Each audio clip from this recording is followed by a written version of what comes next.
ಸಿದ್ದು, ಅಲ್ಲಿ ನೋಡಿ ಸಿದ್ದು, ಅಲ್ಲಿ ನೋಡಿ ನಮ್ ಶಾಂತಿ ಮನ ಹೇಗ್ ಮಲ್ಗಿದಾಳೆ ಅಂತ. ಎತ್ತಲೋ ಮಾಯವಾಯ್ತು ಸತ್ಯ, ಕತ್ತಲೇ ತುಂಬಿಕೊಂಡು ನಿತ್ಯ, ಸುಳ್ಳಿನ ನೇಣು ಹಗ್ಗ. ಅವಳು ಒಂದು ಕ್ಷಣ ಸುಮ್ನೆ ಇರ್ತಿರ್ಲಿಲ್ಲ, ಮಾತಾಡ್ತಾನೆ ಇರ್ತಿದ್ಲು. ಈಗ ಈಗ ಶಾಶ್ವತವಾಗಿ ಮಲ್ಗ್ಬಿಟ್ಟಿದ್ದಾಳೆ ಸಿದ್ದು. ಕೊರಳನ್ನು ಬಯಸಿದೆಯ ಸಾವನ್ನು ನೀಡಿದೆಯ, ಕೊರಳನ್ನು ಬಯಸಿದೆಯ ಸಾವನ್ನು. ಎತ್ತಲೋ ಮಾಯವಾಯ್ತು ಸತ್ಯ, ಕತ್ತಲೇ ತುಂಬಿಕೊಂಡು ನಿತ್ಯ.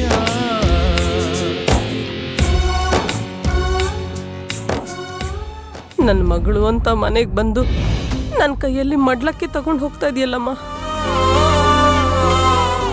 ಇನ್ಯಾವತ್ತೂ ನಿನ್ನ ಪಾಲಿಗೆ ಆಪತ್ತು ಬರದೇ ಇರೋ ಹಾಗೆ ಆ ದೇವರು ನಿನ್ನ ಕಾಪಾಡಲಿ ತಾಯಿ.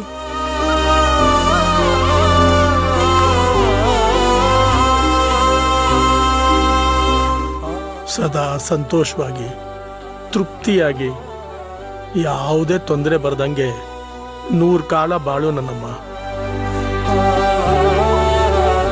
ಸರಿಗಿಡ್ಕೊಮ್ಮ.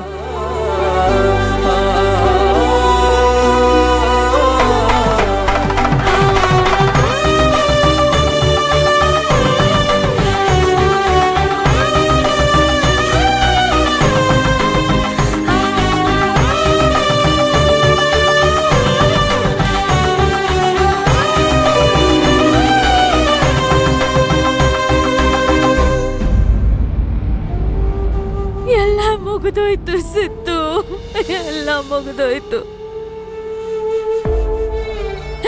ಶಾಂತಿ ನಿವಾಸದಲ್ಲಿ ನಮ್ ಶಾಂತಿ ಮಕ್ಕತೆ ಮುಗಿದೋಯ್ತಲ್ಲ ಸಿದ್ದು.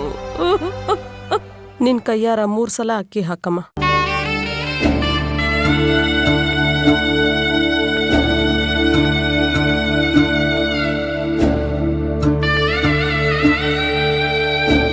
ಇಲ್ಲಿ ಚಿತೆ ಮೇಲೆ ಮಲಗಿರೋದು ಬರೀ ನಮ್ ಶಾಂತಿ ದೇಹ ಅಷ್ಟೇ, ಆದ್ರೆ ನಮ್ ಶಾಂತಿ ಆತ್ಮಕ್ಕೆ ಯಾವತ್ತೂ ಸಾವಿಲ್ಲ.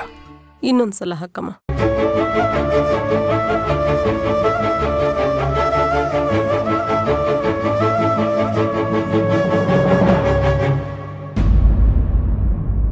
ದ್ವೇಷ, ಅಸೂಯೆ, ಕೋಪ ಇದೆಲ್ಲದಕ್ಕಿಂತ ಪ್ರೀತಿನೇ ಮುಖ್ಯ ಅಂತ ಶಾಂತಿ ನಮ್ಗೆಲ್ಲ ಹೇಳ್ಕೊಟ್ಟು ಹೋಗಿದ್ದಾಳೆ.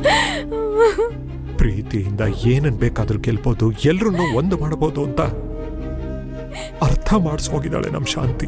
ಈಗ ನಾವು ಹಾಕೋ ಪ್ರತಿಯೊಂದು ಕಣ್ಣೀರು ಒಂದು ನದಿ ಹಾಗೆ ಶಾಂತಿ ಆತ್ಮಕ್ಕೆ ಅಡ್ಡಿಯಾಗತ್ತೆ.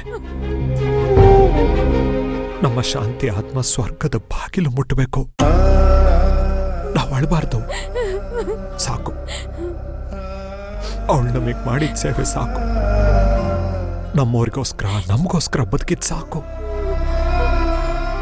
ಹೋಗ್ಬರ್ಲಿ, ನೆಮ್ಮದಿಯಾಗಿ ನಮ್ ಶಾಂತಿ ಹೋಗ್ಬರ್ಲಿ. ಆಗ ಕಳ್ಸ್ಕೊಟ್ಬಿಡೋಣ. ಧೈರ್ಯವಾಗಿರೋ, ಅಳ್ಬೇಡ.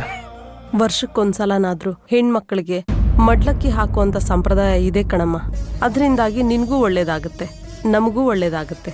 ಅಷ್ಟೇ ಅಲ್ಲಮ್ಮ, ಯಾವ ಮನೆಯಲ್ಲಿ ಹೆಣ್ಣಿಗೆ ಮಡ್ಲಕ್ಕಿ ಕಟ್ತಾರೋ ಆ ಮನೆಯಲ್ಲಿ ದವಸ ಧಾನ್ಯಗಳು ತುಂಬಿ ತುಳುಕುತ್ತೆ, ಸಂತೋಷ ಸಂಪದ್ಭರಿತವಾಗಿರುತ್ತೆ, ಖುಷಿ ತಾಂಡವ ಆಡುತ್ತೆ. ಹಾಗಂತ ನಮ್ ಹಿರಿಯರು ಹೇಳ್ತಾರಮ್ಮ.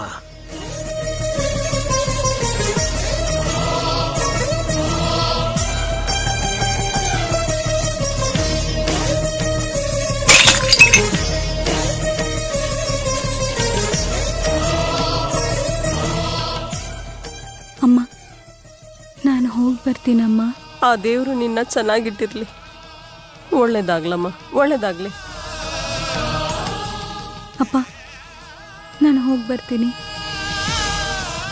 ಒಳ್ಳೇದಾಗ್ಲಿ, ದೀರ್ಘಾಯುಷ್ಮಾನ್ ಭವ.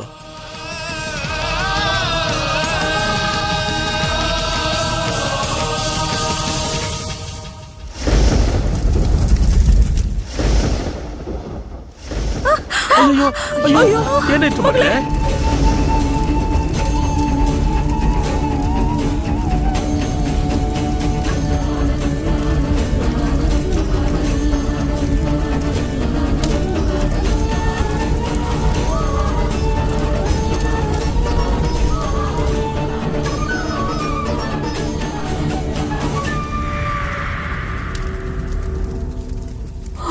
ತಾಯಿ, ಮುಂದಿನ ಜನ್ಮ ಅಂತಿದ್ರೆ ನಿನಗೆ ಮಗಳಾಗಿ ಹುಡ್ತೀನಿ. ನಿನ್ನ ಸೇವೆ ಮಾಡ್ತೀನಿ ತಾಯಿ, ಸೇವೆ ಮಾಡ್ತೀನಿ.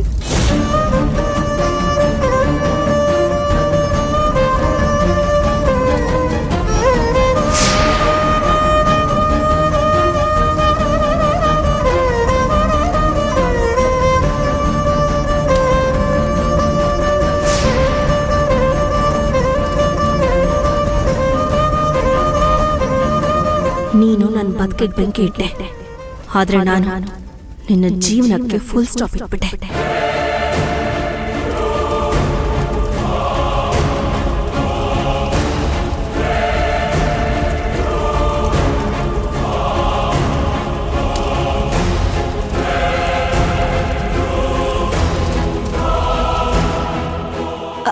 ಅಮ್ಮ, ಒಳ್ಳೆಗಳಿಗೆ ಮೀರೋಗುತ್ತೆ, ಕಳ್ಸ್ಕೊಡಿಮ್ಮ.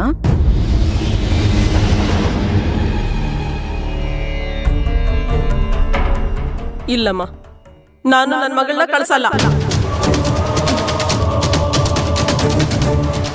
ನೀವ್ ಯಾರು ಏನೇ ಹೇಳಿದ್ರು ನನ್ನ ಮಗಳನ್ನ ನಾನು ಇಲ್ಲಿಂದ ಕಳ್ಸಲ್ಲ. ನನ್ನ ಮಗಳನ್ನ ಕಳ್ಸಕ್ಕೆ ನನ್ನ ಮನಸ್ಸು ಒಪ್ತಾ ಇಲ್ಲ. ಯಾಕಮ್ಮ, ಯಾಕಿದ್ದಕ್ಕಿದ್ದಾಗೆ ಮನ್ಸು ಬದಲಾಯಿಸಿದ್ರಿ? ಏನಾಯ್ತು? ಇಲ್ಲಮ್ಮ, ನಾನು ಕಳ್ಸಲ್ಲ. ಯಾಕೋ ಬೆಳಗ್ಗೆಯಿಂದನೂ ನನ್ನ ಮನ್ಸಿಗೆ ಯಾಕೋ ಕಸಿವಿಸಿ ಅನ್ನಿಸ್ತಾ ಇದೆ. ಒಂಚೂರು ಸರಿ ಅನ್ನಿಸ್ತಾ ಇಲ್ಲ. ಇವಾಗ ನೋಡಿದ್ರೆ ನನ್ನ ಮಗು ಕಾಲು ಹೊಡ್ಕೊಂಡ್ಬಿಟ್ಲು. ನನ್ಗೆ ಯಾಕೋ ಶಕನ ಸರಿ ಇಲ್ಲ ಅಂತ ಅನಿಸ್ತಿದೆ. ನಾನು ಕಳ್ಸಲ್ಲಮ್ಮ, ದಯವಿಟ್ಟು ತಪ್ಪು ತಿಳ್ಕೊಬೇಡಿ. ಅಮ್ಮ, ನೀವ್ ಹೀಗೆ ಹೇಳಿದ್ರೆ ಹೇಗೆ? ಎಷ್ಟೋ ದಿನ ಆದ್ಮೇಲೆ ನನ್ನ ತಂಗಿನ ಕರ್ಕೊಂಡು ಹೋಗ್ಬೇಕು ಅಂತ ನನ್ಗೆ ಆಸೆ ಇರೋದಿಲ್ವಾ? ರೀ, ಹೇಳ್ರಿ ನೀವು, ಯಾಕೆ ಹಿಂಗೆ ನಿಂತಿದ್ದೀರಾ? ಹೌದೌದು ಸ್ವಾಮಿ, ಅವಳು ನಮ್ಮ ಮನೆ ಮಹಾಲಕ್ಷ್ಮಿ. ಕಳಿಸ್ಕೊಡಿ ಸ್ವಾಮಿ, ಟೈಮ್ ಮೀರೋಗ್ಬಿಡುತ್ತೆ. ಅಪ್ಪ, ಯಾರಿವರು? ಏನ್ ನಡೀತಾ ಇದೆ ಇಲ್ಲಿ? ಮಗನೇ ರಾಜ, ಬಂದೇನೋ? ನೋಡಪ್ಪ, ಇವರು ನಮ್ಮ ಮಗುಗೆ ಅಕ್ಕ ಭಾವ ಅಂತ ಕಣೋ.